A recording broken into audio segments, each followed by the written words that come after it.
Morning, everybody. I'm really glad you're here. My gosh, I can't believe it's November already. I hope that you had a very fruitful harvest year. See what I did there? Oh my God. But today we're joined by Tony Zapia and Katrina Six of Common Fruit in Ottawa, Canada, and they'll be presenting a really innovative software solution that they developed for Gleaners. But first, a couple of quick announcements. So because of the Veterans Day holiday, we rescheduled our advisory committee meeting to next week. But I'll turn it over here in just a quick moment for Rachel Bishop, our advisory committee chair, to give you a quick overview of the agenda for that meeting. And next month's meeting will be December 12th. It's a reschedule from September featuring Billy McCarthy of the National Farmers Union in Washington, D.C. to talk about food safety after the harvest from the farmer's perspective. So I hope you can join us on that. And finally, a quick note from Farm to Food Bank. There was an email sent previously, and some of you have already responded, but just a quick reminder that the deadline to fill out the request form for free Gleaner supply, supplies to those associated with the TFAP program is Monday the 18th, and I will paste a link in the chat here, which has more details. So fill that out as soon as you are able to. And with that, I'll go ahead and turn it over to Rachel. Thanks, Sarah. Hello, everyone. Since our advisory committee meeting is changed to next week, we haven't had the meeting yet, so I'm just going to talk about what's on our agenda for that meeting, which I have not even sent out to the advisory committee yet, so they'll learn about that now too. So basically, the last Gleaning Network meeting, you may remember I mentioned that we're going to be putting together a baseline assessment to learn from all of our different organizations about what is success in gleaning and different data that we're all collecting. But Sarah learned that the Association of Gleaning Organizations is working on such a survey, so we're hoping to partner with them and not have to create our own survey, but send out the one that they create and use that data. And on a similar vein, another partnership is with a student program at the University of Washington. And there are some students who are looking for projects, and we are hopefully going to use some of the things that are on our list to work on to partner with them, such as the Gleaner guides or ways to offer insurance through our network. And those are two big topics, so it's mostly what we're going to be talking about, but also just reminding people about the Gleaner supplies, if that's very last minute, if they haven't applied yet, and the open slot with the VISTA program, if that's still a thing. Yeah, thank you. Yeah, and if I can just jump in really quickly. Hi, everybody. I'm David with Harvest Against Hunger. Know most of you. The reason for that short turnaround on the Farm to Food Bank, the gleaning supplies, is that we received word from WSDA that there was some additional funds that were unspent. And so we thought we would try to leverage it with the gleaning network to try to get that spent really quickly. So if you're able to, we would love to be able to make it happen. I think we've got kind of in order for us to be able to turn it around quickly, we have a somewhat limited selection of things compared to maybe what we were doing earlier in the year when we had more time. So please do respond as quickly as you can so that we can make sure we get that spent down. Thank you. Awesome. Yep. I'm going to go ahead and turn it over to Tony and Katrina to take it away on the software solution here. Okay. Thanks Hi, very folks. much, Sarah. Thanks, Sarah. Yeah, thanks so much for having us. It is an honor to connect with folks today. Oh, I'm hearing an echo. Okay, that's strange, but I'm going to carry on. So today it's our intention to briefly introduce ourselves and our work and then jump into a hands-on platform demonstration. We'll save some time for questions and discussion at the end, and afterwards we'll be sharing our slide deck and all the resources from today. So wanted to start with a big thank you to each of you for the work that you do. Gleaning and hunger relief are so important, and unfortunately all the more important in times of uncertainty. And I know that this work is often done by underpaid staff on a limited budget with a big pile of volunteers. And maybe that's not you. I hope that's not you. But regardless, you probably have more work to do than hours in the day. So we're going to do the best to make good use of your time today. And indeed, that is the whole reason why Tony and I are here, why we started Common Fruits. We want to try and save you time.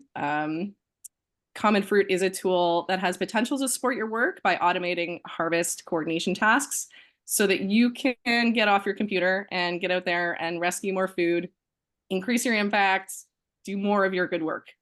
So to back up a second again, hi again, my name's Katrina, and 12 years ago, I had the opportunity to co-found the first gleaning group in our region called Hidden Harvest Ottawa, and it continues to be very popular but chronically underfunded. It's now run 100 events, rescued more than 100,000 pounds of food, and currently I'm arm's length as the project's now run by another nonprofit.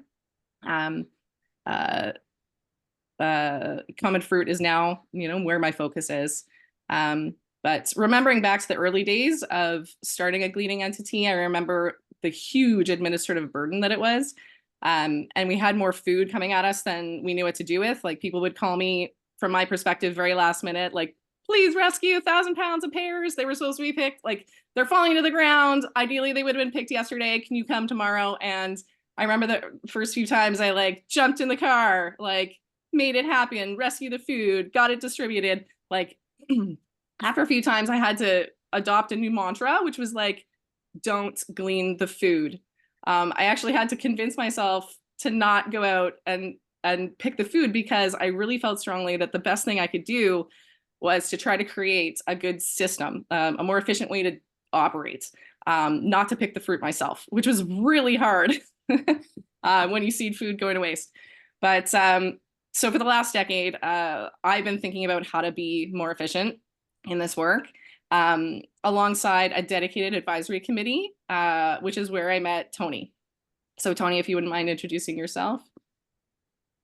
Yeah, thanks, Kat. So I came to start volunteering with Hidden Harvest in the first harvest season. I remember Black Walnuts was my first event that I joined, and I had built a little tool to help husk some of the walnuts. And so got to chatting about that and got to know other volunteers and Katrina and her co-founder, and got more involved in the organization over time, and eventually became a trained leader myself and organized gleans. And when an advisory committee was formed, they asked me to join as a technology advisor. So my background is in engineering, and I write software for a living. I've been working in the industry for almost 30 years now. I ran another startup for the last decade or so of my life, and now Common Fruit is my new focus.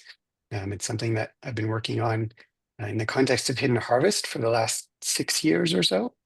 And this year, Katrina and I decided to help share it with other people and put together Common Fruit as a new product offering.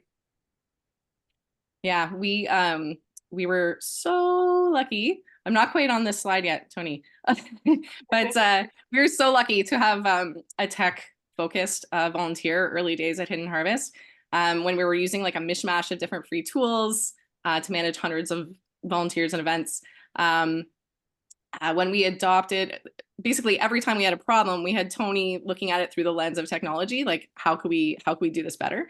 And by 2018, we'd adopted a platform, the early days of Common Fruits, which cut down the number of tools that we used and took our event management timeline. It used to take us 2 hours to organize everything, and it took it to minutes.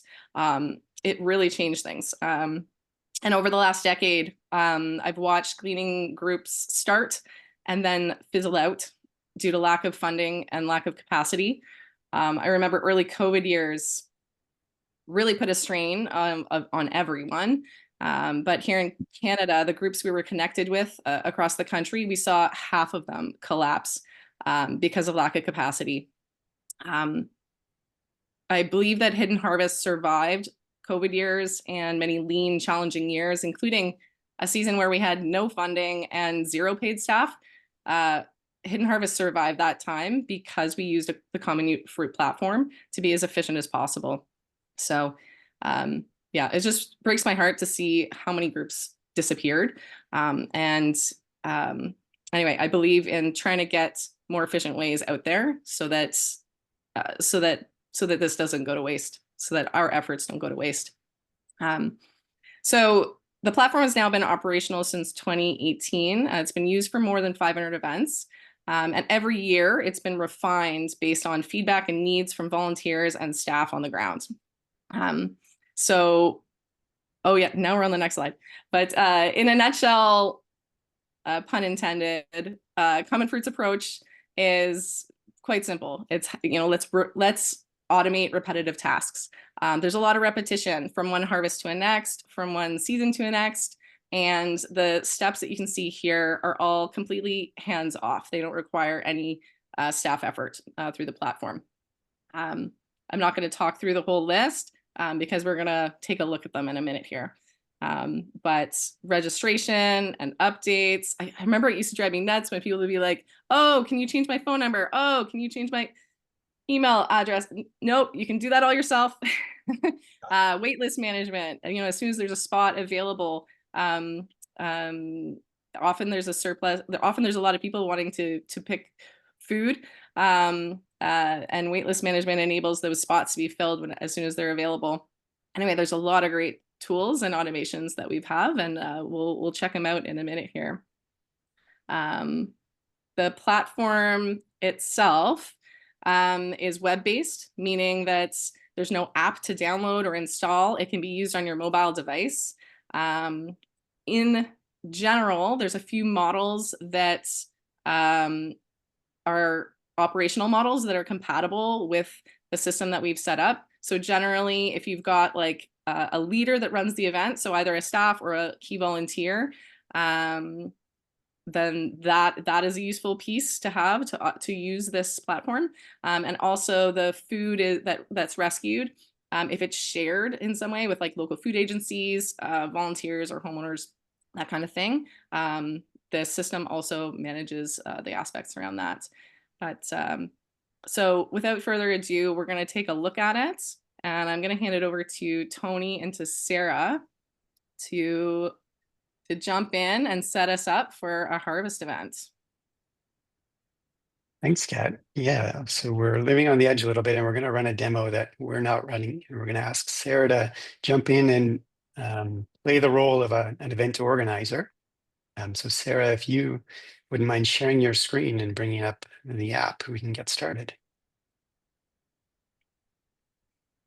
And those of you, as she's getting set up, those of you who completed her form in advance, guess what? You registered as a volunteer. And you might just have an opportunity to go and rescue some food shortly. Excellent. Awesome. Can everybody see the screen okay? Okay. Okay, awesome. All right, ready. Okay, so thanks, Sarah. The model here is that as an event organizer, one of the first steps you do is take a look at the list of available locations. So this is where you're going to be doing the gleans. And the model we have here is our volunteers are the event organizers, and they go in and claim a site and say, I'm going to be responsible for this one this season. So before you create an event, you're going to have a look at the list of all the available locations and then claim one of them. And Sarah, today, if you could have a look at the available locations and maybe grab a cherry tree. Okay, location. Oh wow, apples, apricots. Seems to be in alphabetical order. Cherries. We'll grab this one. All right. So now you've claimed this cherry tree and you're able to add an event for it. There's some details here that came in through the initial registration of that tree.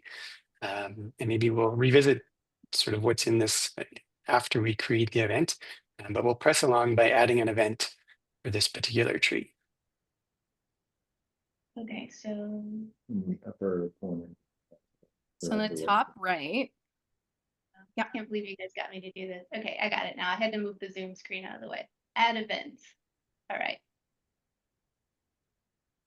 That's right. So the details that are required for an event are pretty straightforward. It's what time and day, how long do you expect it's going to be, how many volunteers do you want to limit to that particular harvest if you want to have a limit in place. And one of the more specific details in our model here is when a volunteer registers, they let us know what areas of the city they would like to attend harvests in. And that's that invited group section that's near the top of the screen. So in this case for the demo, I've set it up so that by default, everyone is included. But in the real use case, this particular area called Edmonds would be the one where this tree is located. So it's also selected by default. And any volunteers who registered to harvest within Edmonds would receive an email as an invitation to join that harvest. Another thing I'd like to point out before we actually schedule this harvest is you can specify which partners are linked to this event. So where the donations are going to be going. So you can maybe choose a couple. And that list is pre-populated with a bunch of food agencies and food banks that are set up for your particular organization where you donate regularly. That's so cool. And I you- didn't even like set these up. They just popped in because of our location. That's awesome. So maybe select one or two. In a typical use case, you may not know where the fruit's going ahead of time. And you can always add those in later, but we'll just say we know where we're going to send our stuff this time. And Can I then ask a really quick question? Sure. So Sarah mentioned that she didn't know that those food banks were going to be there. Can you tell us, without revealing any secrets, Mhm. do those auto-populate based on zip code, or how does that work? They're not based on zip code. It's more of a manual process. So I went in and Okay, pre-populated the list, and we would do that Got with it. any organization we worked with. okay, thank you. So the last thing, Sarah, I'll get you to do is add in a little message in this confirmation email notes section at the bottom. So when a volunteer registers and they're confirmed for the harvest, they're going to receive a confirmation email. And this is a place where you can add in some additional details that might be specific to this harvest, like where the tree is located, come around the back through the fence, make sure to bring some gloves if you needed people to bring extra gloves or something like that. So when the email goes out, we'll see the particular spot where you were able to adjust it. Gotcha. Great. And so the last step is just publishing it. So you can hit the save and publish button, and this is going to send out an invitation email to anyone who has pre-registered for the demo today.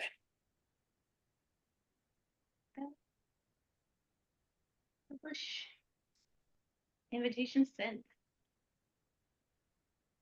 We'll let the internet soak up the message for a moment while it finds its way to everybody's inbox. But if you did pre-register, please go ahead and check your email and you'll see what a typical invitation looks like, and go ahead and register for that event.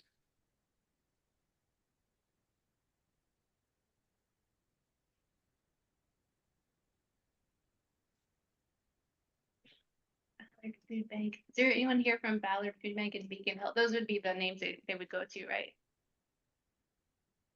They're going out to the folks who registered ahead of time Oh, using gotcha. our form that we sent you. So you had a link to that, I think, in one of your messages to the group. Yeah, so this is inviting people to come and join you to harvest those cherries. I think I filled out the form, but no email yet. You might want to check mine lands. I have Gmail and it lands in like my promotions. So you might want to, if you search the word cherries, for example, in your email.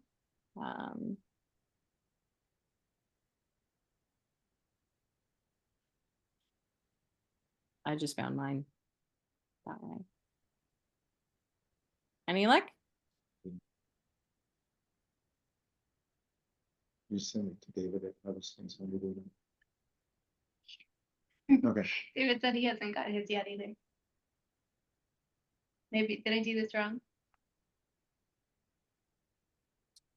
Ooh, This is Faith and I have Cool. mine. Okay, All maybe right. I I'll see come up- Leanne's registered as well.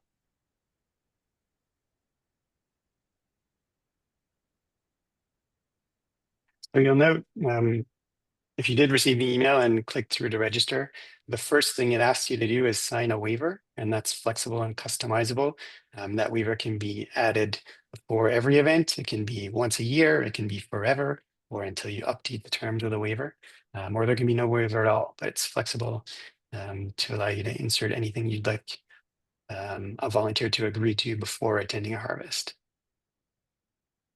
It looks like Ursula said in the chat she just found hers in the junk folder, so you guys might check your junk.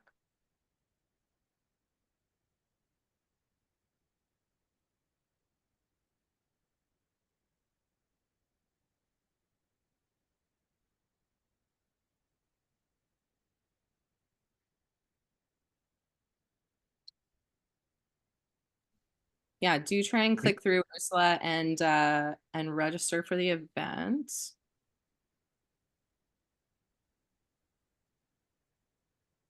I'm part of that thing because I signed up for that meeting, for the meeting. So Sarah, maybe what I'll have you do before the next person registers is we had set a limit of 4 for this particular harvest. Maybe drop that down to 3, and then we'll see the way the wait list works. Okay. Gotcha. And then just hit the save button. Okay. So you can click that event again, and we'll see if the list updates. Okay, Ursula made it to the wait list. Perfect. So at this point, it's all hands off. So the system is managing all these registrations and even the wait list for you. So I'll show you what happens now that Ursula is on the wait list. I'm registered, but I'm going to cancel my registration. I received a confirmation email, and within that email, there's a link for me to cancel if something comes up. So I'm going to go ahead and cancel. And you see my name popped off the list. And Faith got in. I think. So maybe we'll bump that number back up to 4, and that'll open up the next spot. I can release my spot. Let's see, cancel. Okay. You scroll back up to the top, Sarah. We'll see if, yeah, so Katrina canceled her spot. So now we're down to 2 registered people, and we can see that on the wait list, Ursula has been offered a spot. So Ursula would receive an email that says, hey, a spot came open. Do you want to take it? And something we do on the wait list as well is we offer the volunteers the opportunity to add a phone number. So if you do that, you'll also receive a text message, because managing a wait list is somewhat time sensitive. We want to try and fill those spots as quickly as possible. So we, in addition to an email, send out a text to the next person on the wait list. And there are some smarts built into how the wait list works as well. You're offered a spot and you're sort of given a time limit for when that spot's going to expire so that we can move to the next person on the list. So we're really trying to maximize the number of people to fill in those spots. And that time window is going to get smaller the closer you are to an event. So let's say if we're a week before, we might offer a volunteer 24 hours to respond to that wait list offer. But if it's the night before, we might only give them 30 minutes, or day of, maybe 15 minutes. So we're really trying to maximize amongst the people who've indicated interest in going to this harvest, how many we actually get on the registration list. hey, Tony, while we're waiting, there's a quick question in chat. How are the locations added, and is that something a homeowner or farmer would fill out, or someone from the organization? It's both. So there is an interface for anyone in the public who has fruit that they want or other fruit that they want to offer and register. So they'll fill out that form and that'll automatically add it to the apps list. But if somebody on staff would prefer to do that, or somebody wants to help somebody out, they can manage that as well. So Good volunteer job. So I'm going to do a little magic on the back end and change the date of your harvest so it appears like it's already happened, and we can see what happens at the end of a harvest. So I'll just take a moment to do that. So if I were leading this event, although I'm not, because I'm not, it says leader, Sarah, right at the top there, but the leader of the event would be able to sort of check on their mobile device while they're on site and tick off attendees and take attendance while they're there. And you'd have that real-time update. You can see who's canceled and who is offered spots on the wait list and who's coming now. I know sometimes, anyway, oh, is the date now in the past? All right, take it away. The dates in the past, yeah. So Sarah, if you go back to the Right. harvest list, and that's on the left-hand menu on the side of the screen, Harvest, okay. you'll see now your harvest says, please complete the harvest report. So when you click on it, you'll be taken to that report. So the first thing we can do, like Kat mentioned, is take attendance. So for this particular harvest, let's say everybody showed up because we want everybody who did sign up to see an example of what the post-harvest email is like. You can update any details if you started late or went longer, just sort of capture what happened at the event. There are other details here that are important to the organizations we've worked with so far, but this is also flexible. We can add in whatever metrics or quantitative or qualitative data you want to collect about that particular event. So Sarah, let's say this was a 4 out of 5 for fruit quality, and maybe we were a little late.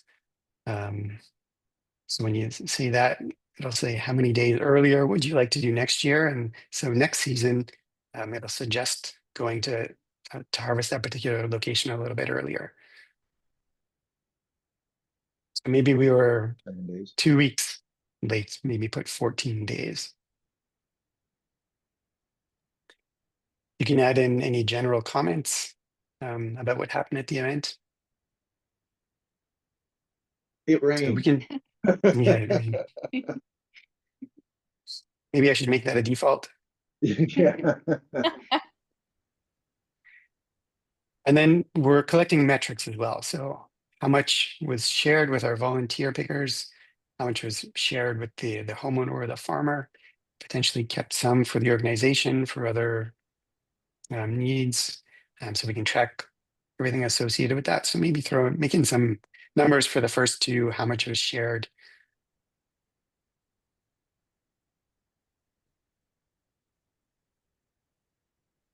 And then likewise, we set up a couple of food banks here as recipients. So you can add in the numbers there. And there are a few additional details. So if you keep scrolling, we'll see, we can say how much we shared with them, when, who received it when we brought it in, and who delivered it, if you want, if it's important to you to sort of keep track. Yeah.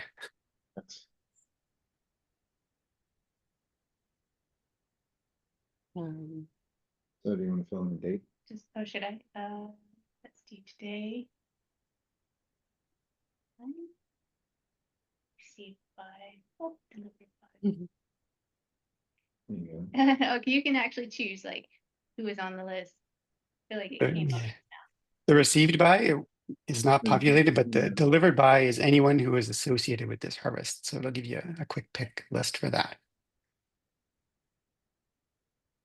And then maybe just for the sake of time, we'll say we didn't get to share any with the Beacon Hill Food Bank. So you can just hit the little X button on the side there and remove them from the list of recipients. Sorry, Beacon Hill. And then lastly, you can upload photos from the event. Is this where I add the photo?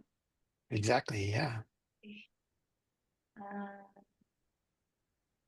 Where did I put it? There it is.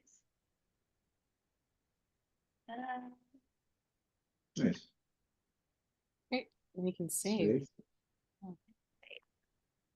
Save and submit. So just to explain what's happening here, when you decide to submit the report, that's going to trigger an email to get sent out to everybody who was involved with the harvest. So now the 3 folks who are on our registration list who did attend should see something either in their inbox or in their spam folder. And that's going to have a summary of what happened at the event. So it's going to show how much was collected, which food agencies received it. It's going to show a sample of one of the photos that happened at the event.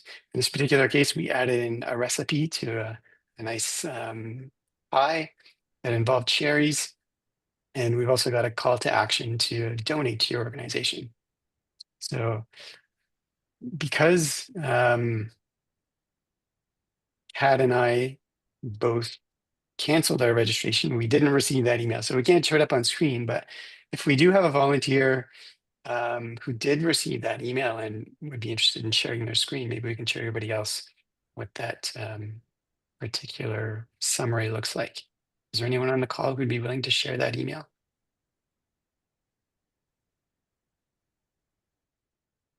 Here we go. Please. Yeah. Ursula? Yeah. Well, you can Thanks, click on Leanne. it and see who was there.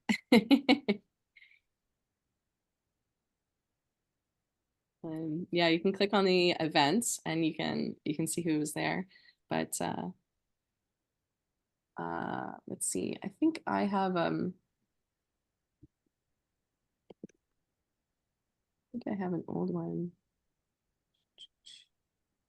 That's great. Thanks, Liam.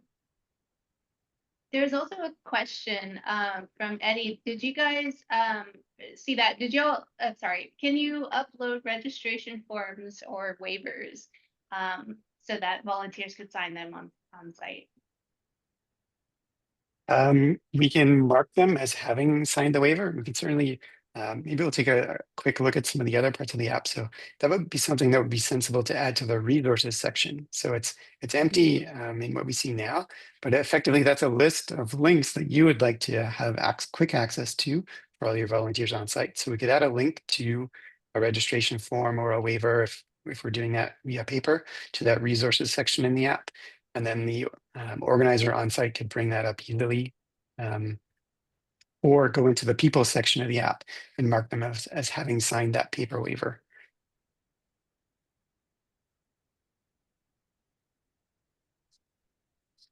Do we want to see how the numbers from this harvest events add up to the other statistics from the rest of our harvest year? So if you navigate over to the stats section on the left-hand side, Sarah, we'll see kind of blew things out of the water with this last harvest. Oh my gosh. We're such hard workers. Look at this. The numbers are so close that rounding error is showing us 100% has been donated, even though we can see a little bit hasn't. But this stats dashboard is going to reflect the statistics that you as an organization find important to see on a regular basis. And so we'll modify the post-harvest report to collect the things that are important to you and have those reflected here. And if you'd like to do sort of more detailed analysis of your stats and that sort of thing, they're available as a download. And so you can download it as a spreadsheet and do more complex calculations if that's your sort of thing.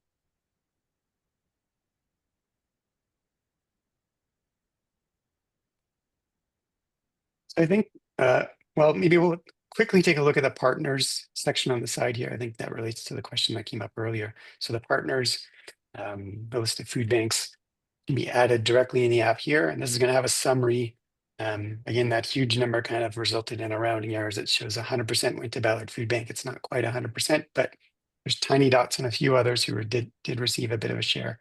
So at Hidden Harvest here, we found it very useful to know which of our organizations are receiving what over the course of our harvest season, so we can sort of redirect and sort of spread the harvest as equitably as possible amongst the organizations that we're working with. So this is a good overview of who's gotten what over the course of a season.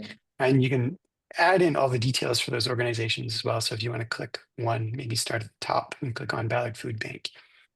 You can see you've got their website, their location, contacts.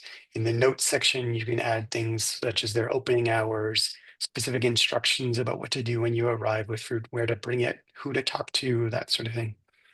So this is all controlled by your staff or volunteers, whoever you want to give access to in this section of the app.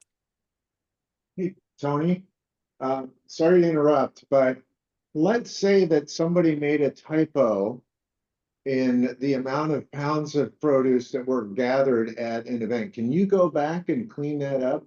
Can we go back to this event and maybe make it 10,000 pounds instead of 1 billion? And maybe we can sort of just see how that process works. Maybe I'll have Sarah try and do that. Okay, so I think I'll Sorry, Sarah. to harvest and then back to cherries one. And then maybe just change the number and then save it, right? Let's see, where's the crazy number? Here it is. and then save it. And I assume that once I go back to stats, it will have changed, which it has. Yeah, on the fly. That's great. So the only thing we can't do is take back that email that went out that summarized what happened that day. So that's the only thing we can't change. But for long-term recording of your stats, you can go and change those reports as needed. Yeah, okay, that's helpful. And then if we go over to the partners, then we'll see it won't be as much, well, I guess it's still a bit of a. I mean, we only had the one, I Yeah, think, but might have been a couple, but okay, Yeah. thanks. And I think sorry to break your stride there. I just was curious. not at all. I was actually about to say maybe we can conclude the demo there. We're running a little short on time. I know this meeting was scheduled for 45 minutes, and perhaps open it up to other questions from the group. without sharing here. Yeah, thanks very much, Sarah. Thank you. Yeah, that was great. Thank you. Thank you both. All right, does anybody have any questions or thoughts or anything to share with Tony and Katrina? And now's your time. Well, Sarah, one thought I had was that this could be cool to have for the network because we're trying to do these like statewide gleaning events where we invite people across the state to come. And, I know probably different organizations have different systems, but the network doesn't really have a system yet. Could be a cool way to incorporate this, see how it works.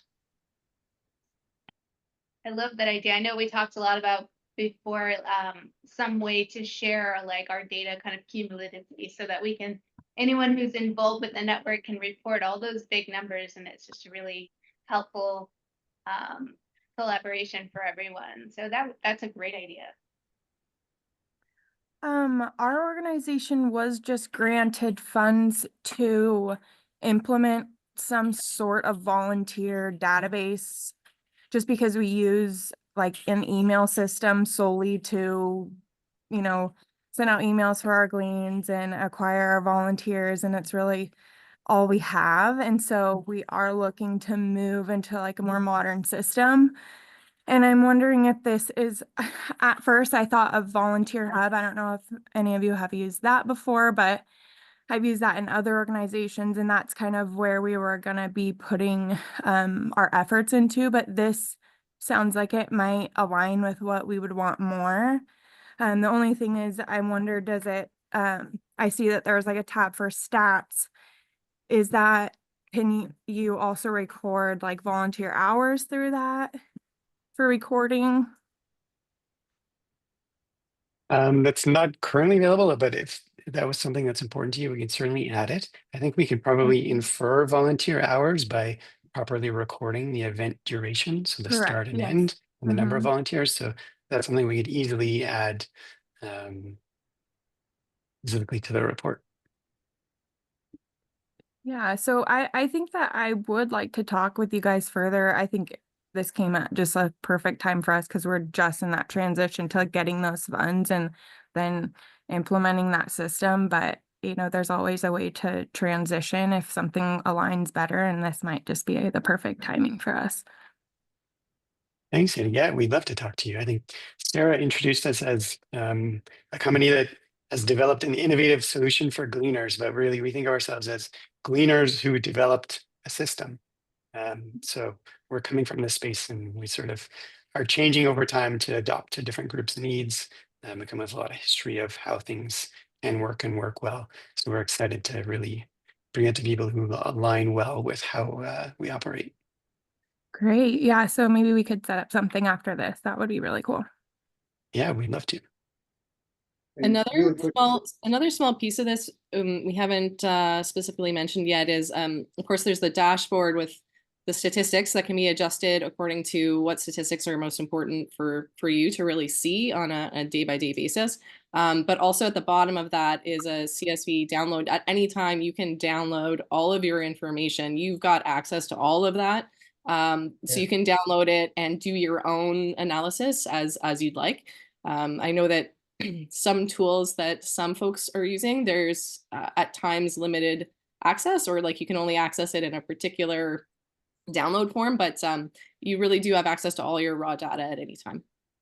So if things like you're trying to figure out the volunteer hours, or you have a new question that somehow isn't in the stats dashboard, you have the information to figure that out. Okay, Sorry. so that gets to Faith's question about tracking the volunteers individually. At the end of the year, she knows that she worked 10 hours for the year, something like that.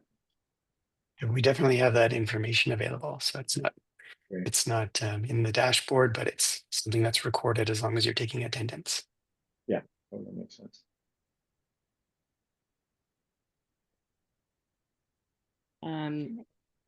It's also a tool that we're finding some groups are as they adjust to sort of shifting social climate in their cities, for whatever reasons, they're finding different policies are starting to be helpful. So you can there's ways that you can change and adjust people's access to harvest events, to sort of like, if you're trying to make things more equitable, and not have people, if you want people to sort of spread the cherry love, and you only want volunteers to be able to access one cherry harvest so that everyone can attend a cherry harvest, you can put different limits on the way that you use this as a tool. So yeah, so as an organization, there's a lot of ways to use this tool to implement different policies that you might change over time.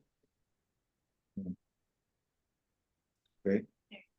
Yeah, this is terrific. And could you remind us, you may have touched on this at the beginning, but what is the process for an organization that wants to use this service? Is it a monthly fee? Is it a annual fee? Can you walk us through a little bit of the pricing model? Rock, paper, scissors. Who wants to go? Go ahead, Kat. Yeah, so we want this tool out there. Our platform right now is based on an annual subscription. We work on a sliding scale. We want to have a conversation with you and see what will work for you. A price is going to depend on a few factors. How big are you? What is your, how many events a year do you have? How much customization do you need to make it fit your operations? Right now, to give you a ballpark, because I've been sitting in your shoes and I'm like, just give me a number. But there's a wide range right now. But to give you a sense, we're working with organizations with as little as $1,000 per year, or as much as $12,000 a year, for a lot of customization, and a big organization. But regardless, if you're interested, or if you just want to chat about what other pain points and inefficiencies you're finding your organization has, we want to talk with you, because if this tool isn't functional for you right now, we want to learn more about how it could be, and what. Yeah, we're interested in talking to more people on the ground always. So if you're interested in talking with us, please reach out. I see Sarah has dropped our email addresses there. Reach out anytime. Or our website is commonfruit.org. So we're happy to chat. Any questions about that, the money or that model? No, it sounds like it's a get in touch with you and figure out, but it's helpful to have that range. Thank you. Note too, we're going to distribute our slides that have a little bit more information in them via Sarah after this meeting. We're also going to open up this demo platform to anybody who attended today who hadn't registered or who wants to get in and operate it as an event organizer as well. So right now it's in a certain mode, and I'm going to flip it over into a complete self-contained demo mode. So you won't have to worry about it sending emails to others, and it'll be something that you just use on your own, and you'll see all that messaging just through your own email account. So I'll flip modes after this meeting and let everybody know when they can access it. We're gonna go to sandbox mode. I love it. That's great. Yeah. Amazing. This is so cool. Thank you guys so much for coming and chatting with us. This has been really eye-opening and really interesting just to see what's out there and what's possible. It's exciting. Thank you all so much for showing up, and I will be sending all this information out in our next newsletter here pretty soon, by next week, I think. And yeah, please reach out if you need anything meanwhile, and have a wonderful rest of your week. Thanks, everybody. Thanks so much, everybody. Thank you, everybody.